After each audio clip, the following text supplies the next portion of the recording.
Oke, hello everybody. Kembali lagi bersama saya. Hari ini kita akan melaksanakan pembelajaran online atau online learning, di mana kita akan belajar akuntansi dasar dengan topik jurnal penutup atau closing journal. Tapi sebelum memasuki materi jurnal penutup, kita akan mereview kembali sedikit mengenai laporan keuangan atau financial report.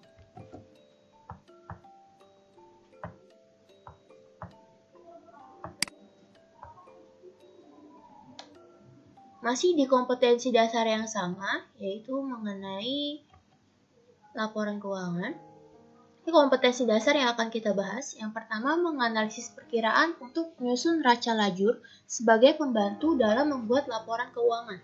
Lalu kompetensi dasar berikutnya menyusun laporan keuangan. Nah, di sini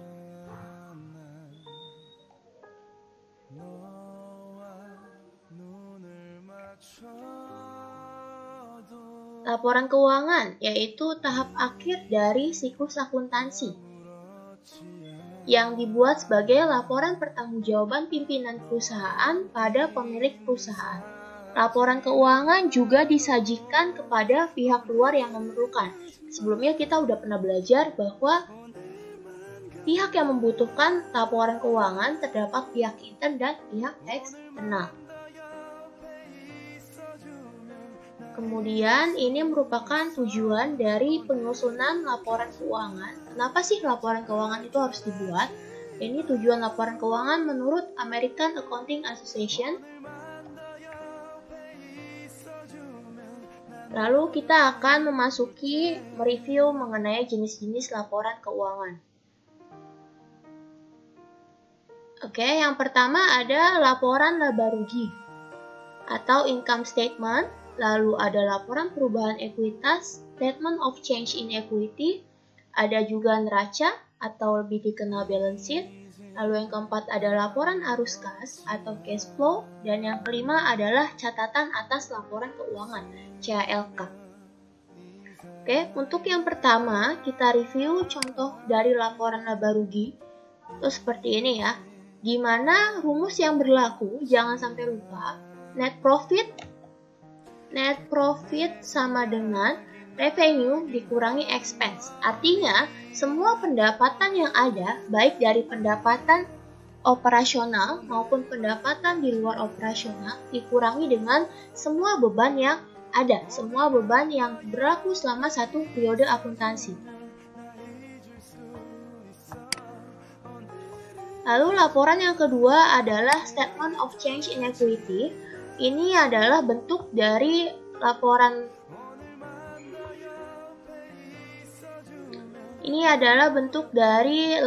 perubahan modal. Oke, di mana modal akhir diketahui diperoleh dari modal awal ditambah laba bersih dikurangi dengan price. Laba bersih atau net profit ini yang kita peroleh dari laporan sebelumnya, yaitu dari laporan laba rugi atau income statement.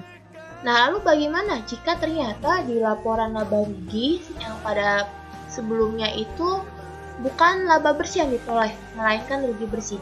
Maka rugi bersihnya bisa kita tambahkan dengan price. Oke, sehingga modal akhirnya akan lebih kecil dibandingkan modal awal, investasi pada tanggal 1.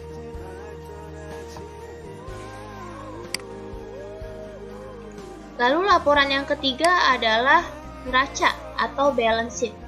Ini merupakan contoh dari neraca, di mana biasanya neraca ini kita membuatnya bisa dalam dua bentuk, yaitu bentuk sebelah menyebelah ataupun dalam bentuk laporan, kontrol maupun staple, di mana kita melihat sisi keseimbangan sebelah kiri dan juga sebelah kanan, aktiva sama dengan pasifa. Jangan sampai lupa harta sama dengan utang plus modal, di mana aset sama dengan liability plus equity. Sisi sebelah kiri yaitu sisi pada aset, dia harus sama dengan jumlah kewajiban ditambah ekuitas yang ada.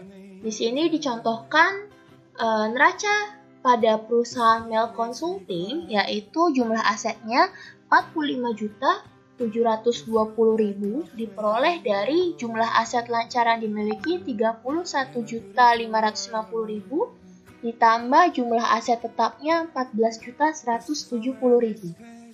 Lalu sama dengan jumlah kewajiban yaitu 3.420.000 ditambah dengan 42.300. Modal yang terpakai di dalam laporan neraca yaitu modal yang terdapat pada Statement of Change in Equity atau laporan perubahan ekuitas.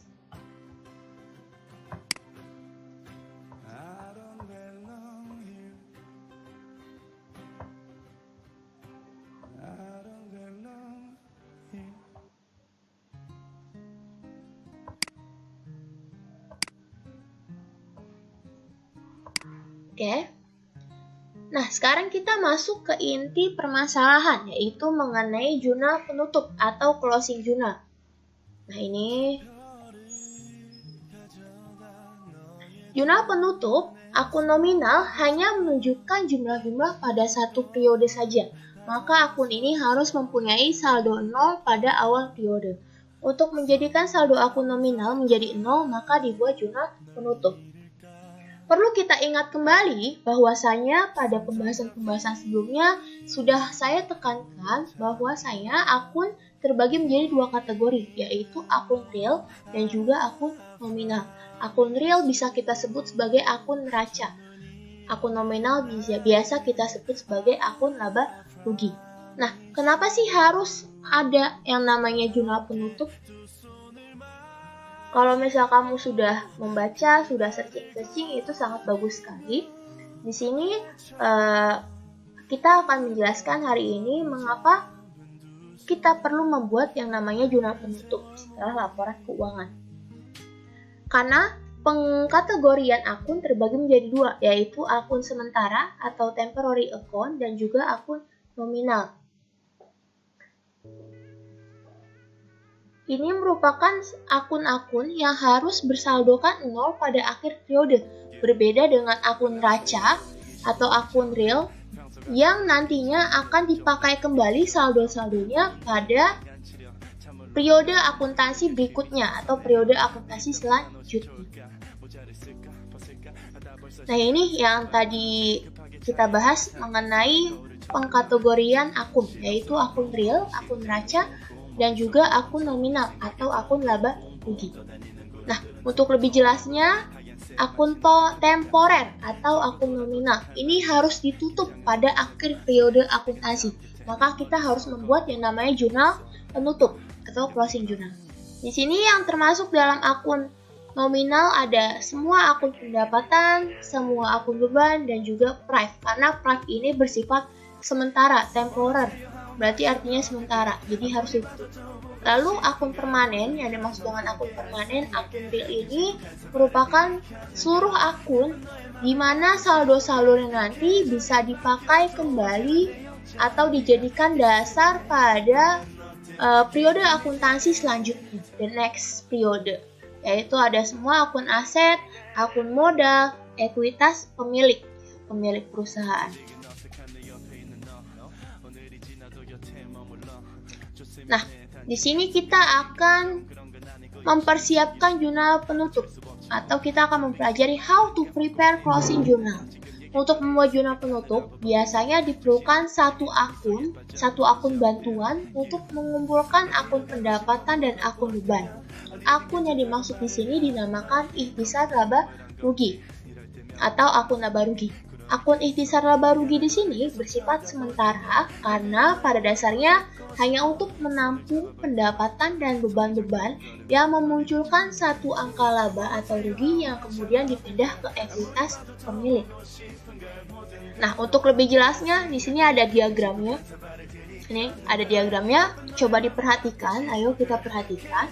Di sini beban dipindah ke ikhtisar laba rugi. Pendapatan juga dipindahkan ke akun ikhtisar laba rugi. Lalu di sini ada laba bersih atau rugi bersih dipindahkan ke modal pemilik.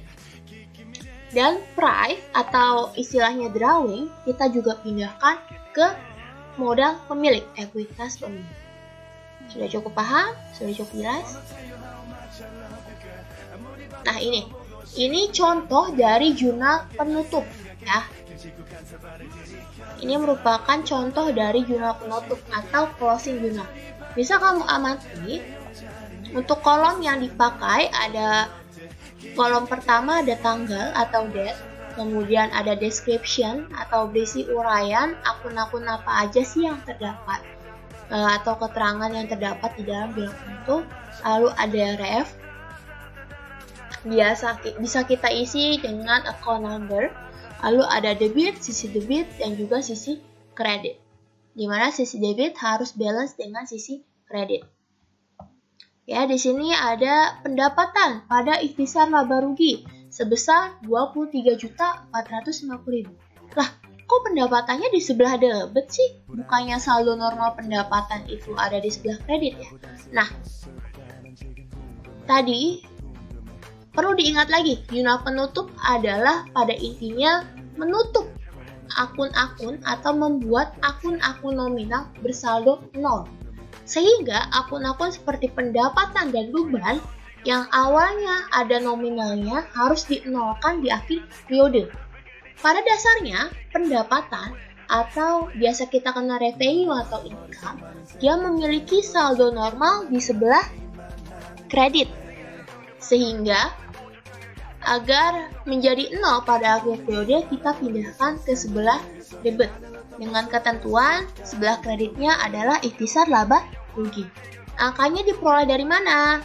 Angkanya bisa kita lihat diperoleh dari laporan laba rugi atau income statement. Ini angkanya 23.450.000. Ya, 23.450.000. Lalu yang kedua, menutup akun ikhtisar, menutup akun beban. Seluruh akun beban harus dinolkan pada akhir periode.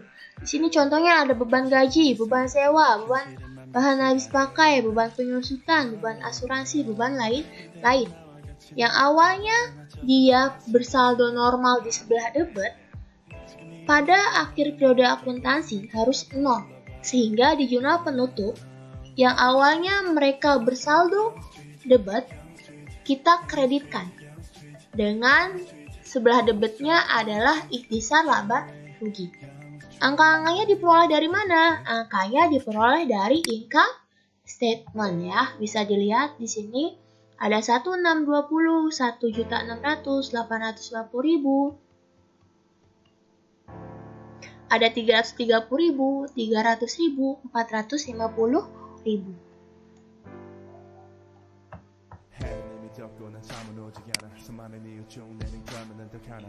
Lalu yang ketiga, kita bisa atau harus menutup akun ikhtisar laba rugi. Akun ikhtisar laba rugi ini merupakan laba atau rugi yang kita peroleh pada satu periode akuntansi dan kita pindahkan ke akun modal.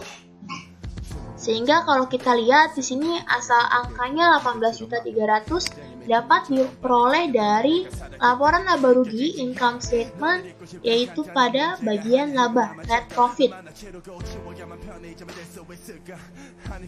yaitu sebesar 18.300. Lalu yang keempat, kita harus menolkan akun Thrive atau akun drawing, menutup akun drawing. Untuk menutup akun Thrive, kita bisa memindahkan saldo akun Thrive ke akun modal, ya, yaitu 6 juta. Diperoleh dari mana? Kita bisa melihat dari laporan Statement of Change in Equity. Nih, dikurangi penarikan. Penarikan di sini artinya drive, yaitu sebesar 6 juta. Penarikan pribadi yang dilakukan oleh pemilik sebesar 6 juta. Nah, ini menutup akun nominal.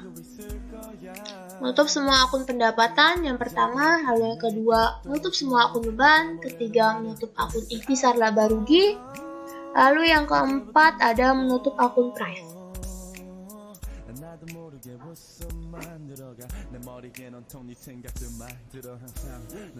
Nah, ini lebih jelasnya. Oke, yang pertama menutup semua akun pendapatan.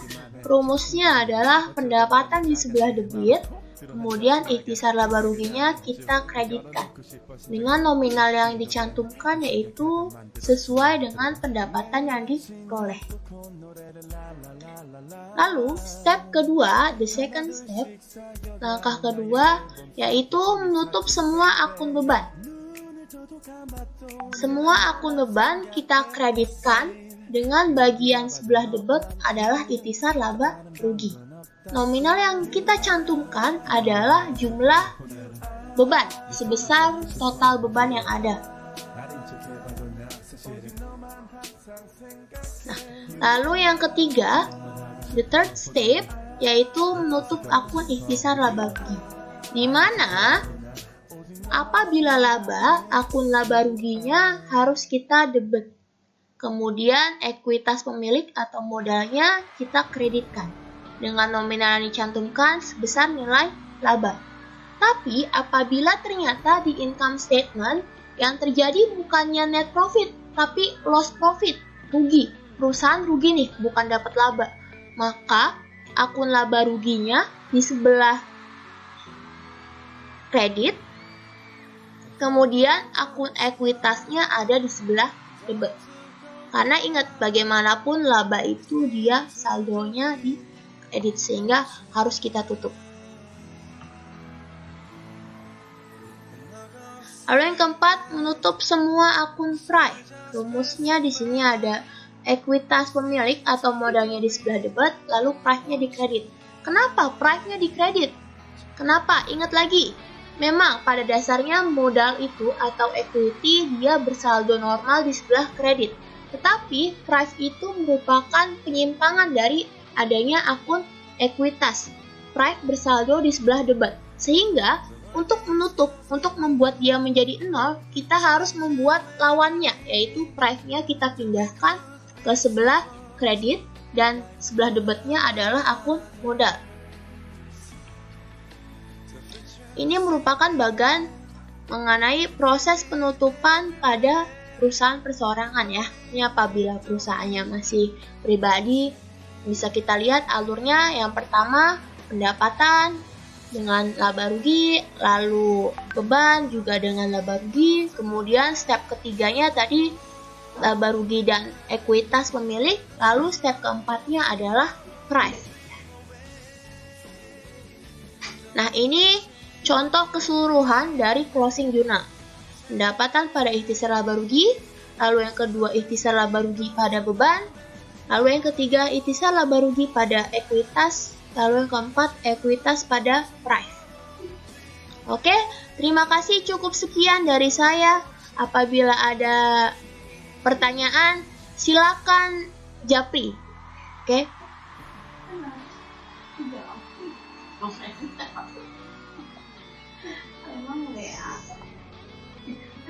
Oke, cukup sekian.